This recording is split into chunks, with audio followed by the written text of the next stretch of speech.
Sülh üzrə Nobel mükafatında qalibin adı bütün dünyada maraqla qarşılanıb. Çünki əksəriyyətin gözləntiləri özünü doğrultmayıb. Nobel sülh mükafatı Venezuelanın müxalifət liderinə verilib.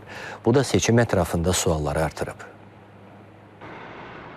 Dünyanın diqqəti bu dəfədə Nobel sülh mükafatına yönəlmişdi. Aylarla davam edən ehtimallar, siyasi dialoqlarda səslənən proqnozlar, mediada dolaşan adlar. Hər kəsin cavabını gözlədiyi sual bir idi. Bu il Nobel kimə veriləcək? Çoxları əmin idi ki, bu ad Amerika Birləşmiş Ştatları prezidenti Donald Trump olacaq. Xüsusilə də Azərbaycan və Ermənistan arasında əldə olunan razılaşmadan, Vaşinqtondakı tarixi görüşdən sonra. Lakin nəticə fərqli oldu. Mükafatın sahibi Venezuelalı müxalif lider Maria Corina Machado elan edildi. Nobel Peace Prize for 2025 to Maria Corina Machado. Qərarın ardınca müxtəlif ölkələrdən fərqli reaksiyalar gəldi. Bu tam cəfəngiyatdır. Trump Nobel mükafatına layiq idi. O bu mükafatı bütün doğru səbəblərə görə almalı idi. Trump sülhnamına çox iş görüb. Onlar sülh prosesinin özünə çox böyük zərbə vurublar. Hər mənada. Trump incik ola bilər. Amma mən deyərdim ki, Nobel komitəsi sülh mükafatı vermədi. Onlar sülhlə maraqlı olmayanlara mükafat verdilər. Mən bilmirəm hazırki Amerika Birləşmiş Ştatların prezidenti Nobel mükafatına layiqdir ya yox.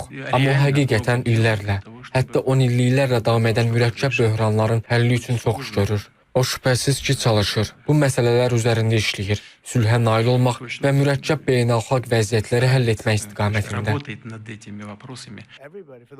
Ağ Ev rəhbəri özü də bununla bağlı jurnalistlərə açıqlama verib. Donald Trump sülh istiqamətində atdığı addımları sadalayaraq Machado'nun Venezuelada fəaliyyətinə dəstək verməkdə fəal iştirak etdiyini vurğulayıb. Nobel mükafatını qazanan şəxsin ona zəng edib, bu mükafatı sizə ithaf edirəm, çünki siz buna layiqsiniz deməsini də xoş bir jest kimi qarşılayıb.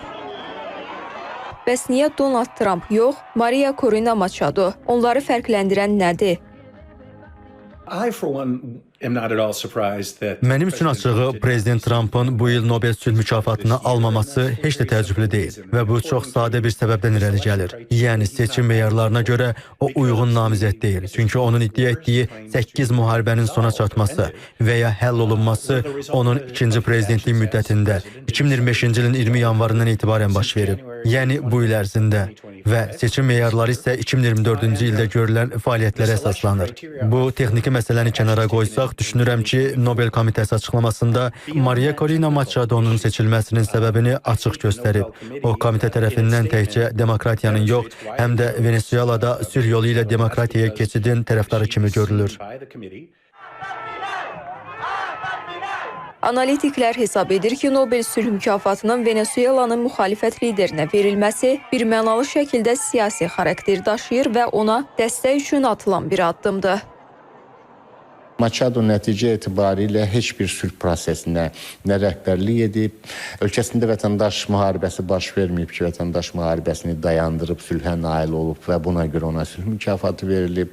Beynəlxalq münasibətlər sistemində hər hansı bir formada yeri yoxdur və onun adını yalnız mükafat alandan sonra bir çoxları xatırlayırlar. Eyni zamanda Cənubi Amerikadakı siyasi prosesləri bu və ya digər şəkildə izləyən peşəkar analitiklərin deməli Machado'nun varlığından xəbəri var. Nəticə etibarilə bu yanaşmanın özü də bir daha sübuta yetirir ki, Nobel mükafatının verilməsi prosesində siyasi maraqlar ön planda dayanır.